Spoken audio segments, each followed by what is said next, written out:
isang ligtas na araw mga ka-bravest. Narito po ang episode ng Tanong Mo, Sagot Ko 2025 edition. Sir, ano po ba dapat yung gagawin namin in cases po, sir, na may naamoy po kaming usok or sunog sa paligid namin or sa bahay po namin, sir? Ano nga ba, sir? Ano nga ba, sir?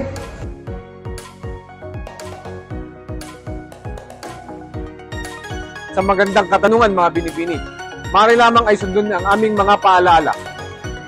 So pag may naamoy tayo or napansin tayong parang may nasusunog or nasusunog na plastic, i-check kagad natin ang kabahayan natin, lalong-lalo na yung kapaligiran natin kung may nasusunog. Kung wala naman po sa ating kapaligiran or sa bahay natin, check po natin yung mga kapitbahay natin. And itawag po natin kagad sa pinakamalapit na fire station para po ma-notify sila at ma-check nila kung meron ba talagang nasusunog. I-dial lang ang 911 para sa emergency at tumawag naman sa hotline number ng Baguio City Fire Station na 442-2222. Sa oras ng sakuna at sunog, i-dial ang 911 or tumawag sa hotline number ng Baguio City Fire Station na 442-2222.